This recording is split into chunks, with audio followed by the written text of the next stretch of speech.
They're always the same. Keep your politics out of my games. Or, oh boy, another reviewer with an agenda. And you see this a lot with the gamer community. They'll bumrush Ebert or any other respected figure and insist they take games seriously as art. But as soon as anyone does try to take a game's claims of artistic intent seriously by looking at the game's content and meaning, then suddenly the line becomes, oh, they're just games. Stop being so serious. They're just for fun. Yeah, no we don't. Now that spluttering buffoon who was in the intro is called Errant Signal, who, to his credit, his opinions have gotten significantly less shit recently. But, he's still a games journalist with shitty games journalist takes, so I'm not expecting too much from him in the coming years. And, I suggest you don't either, unless you want to be disappointed. How about we have some epic gameplay? Yeah, we can really roll with that epic, YouTube commentary vibe. Well, as funny as that video is, it did get me thinking. About the, not about what he was saying. It got me thinking about the common straw man that games journalists set up whenever anyone insults whoever's paying them at the time. And that is, get your politics out of our games. Now, like I said, it is a straw man, usually, but when someone does actually make this argument, it's not really an attack on games having meaning, at least not directly.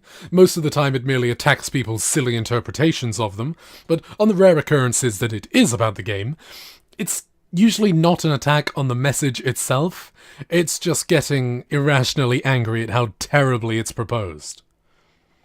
Let's look at a great example. Vampire the Masquerade Bloodlines. Probably the best RPG ever made, and anyone who says that it isn't hasn't actually played it, and its message boils down essentially to conservatism and bad, libertarianism and socialism and good. Now, granted that's a horrible oversimplification, but if a shit game, like the ones that we see nowadays, like, I don't know, the fucking new Wolfensteins or Battlefields or whatever, took less than a second away from their lukewarm takes about how, I don't know, fucking Nazis are bad, and acting as if that's some kind of new idea, and even implied the meaning Bloodlines hammered home, it'd be absolutely review bombed. And not because of what it said, but how terribly and on the nose they'd make it. If you want to be force-fed mindless political drivel, we'd go and watch Soygon of a Card, or H-Bomber Guy, or read the dozens of faceless imbeciles spouting their half-baked hot takes on Twitter. We don't want it in our entertainment. And neither do all of these dime-a-dozen games journalists. Look at how they smear anything that tries to do even anything remotely different. Anything that goes against the Hollywood status quo. Like, look at what they said about Kingdom Come Deliverance, because the medieval Czech Republic didn't have enough ethnic minorities in it. The quote-unquote gamers think politics are infesting video games because of the way they're being presented. It's getting lazier and lazier. Okay, let's look at another example. Let's look at Fallout New Vegas. Now, you'd be very hard-pressed to find a self-described gamer who doesn't at least pretend to like it. Now, despite it doing everything in its power to paint the NCR in a positive light, with a lesser writing team, New Vegas would be laughed at for being quote-unquote libtard propaganda. But because the game tells its message with the slightest bit of nuance, because we actually like games with strong messages, it just shouldn't be prioritised over the game's damn story. If you want to change people's minds on something, then entertain them first. Why do you think fucking fables and folklore became so popular?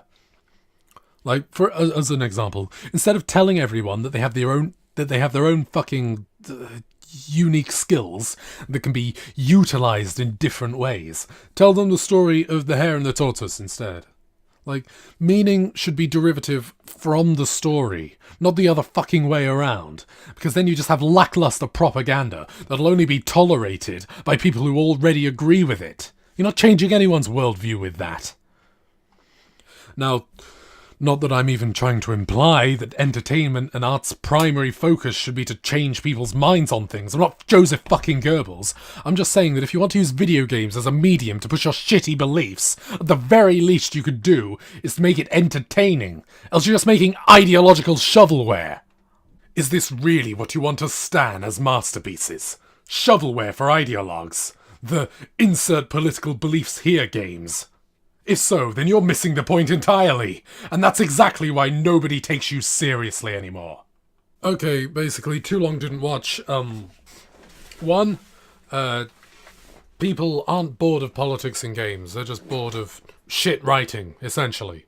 Two, a game being political or having this deep meaning isn't a get-out-of-jail-free card for it being shit. And three, yeah, just the usual message. Don't listen to games journalists. They're full of shit.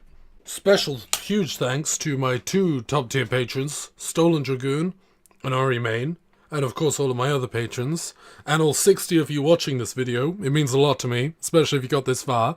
And, yeah, I'm going away this weekend, I think. So, yeah, might try and squeeze out a video before then, but I'm not sure. If I don't, then, yeah, I'll make one when I get back.